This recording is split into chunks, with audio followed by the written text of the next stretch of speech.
કારગિલ વિજય દિવસ નિમિત્તે દેશભરમાં શહીદ જવાનોને શ્રદ્ધાંજલિ અર્પણ કરવામાં આવી રહી છે ત્યારે બારડોલીમાં પણ અખિલ ભારતીય વિદ્યાર્થી પરિષદ દ્વારા અનોખી રીતે કારગિલ વિજય દિવસની ઉજવણી કરવામાં આવી હતી। 26 જુલાઈ 1999ના રોજ ભારતીય સશસ્ત્ર દળોએ કારગિલ યુદ્ધમાં ઐતિહાસિક વિજય મેળવ્યો હતો। ભારતીય સેનાના વીર જવાનોની હિંમત, શૌર્ય અને બલિદાનને યાદ કરવા દર વર્ષે 26 જુલાઈના રોજ કારગિલ વિજય દિવસની ઉજવણી કરવામાં આવે છે। આ દિવસ દેશની રક્ષા માટે પોતાના પ્રાણોની આહુતિ આપનાર વીર શહીદોને યાદ કરવાનો અને તેમના અદમ્ય સાહસને સલામ કરવાનો દિવસ છે, જે અંતર્ગત બારડોલીમાં અખિલ ભારતીય વિદ્યાર્થી પરિષદ દ્વારા કારગિલ વિજય દિવસની ઉજવણી કરવામાં આવી હતી।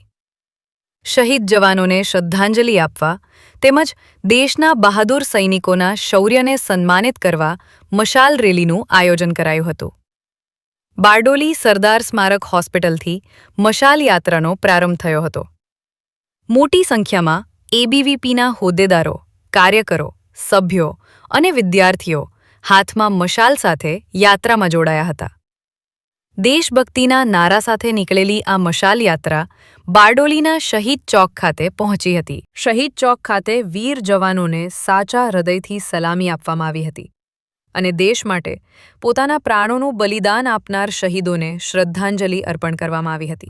રોહિત યાદવ બારડોલી નગર મંત્રીની જવાબદારી નિભાવું છું। આજથી 27 વર્ષ પહેલા 26 જુલાઈ 1999માં ભારત અને પાકિસ્તાન વચ્ચે જે કારગિલ બોર્ડર પર યુદ્ધ થયું હતું, જેમાં ભારતના સૈનિકોએ પાકિસ્તાનની ચોકી ઉડાવી દીધી હતી અને એમ ભારતના સૈનિકોએ પોતાનું સાહસ અને શૌર્યનું એક ઉત્તમ ઉદાહરણ આપ્યું હતું। ઘણા સૈનિકોએ આજના દિવસે મૃત્યુ પામ્યું હતું।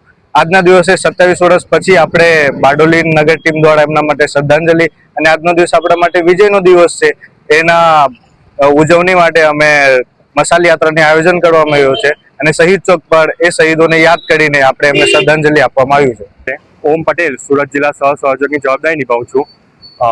26 જુલાઈ 1999માં ભારત ને પાકિસ્તાનનો કારગિલ બોર્ડર પર યુદ્ધ થયો હતો। ત્યાં ભારતે પાકિસ્તાનની ચોકી ઉડાવીને ભારતે વિજય પ્રાપ્ત કરી હતી અને ભારતોના સૈનિકો ત્યાં શહીદ થયા હતા। તો એ નિમિત્તે ભારતના ઇન્ડિયન આર્મી માટે બારડોલી નગર દ્વારા એબીવીપીની ટીમે મશાલ યાત્રાનું આયોજન કર્યું હતું, જેનું સ્થળ હતું સરદાર હોસ્પિટલથી શહીદ ચોક। Hitesh Parikh, GM news, Bardoli.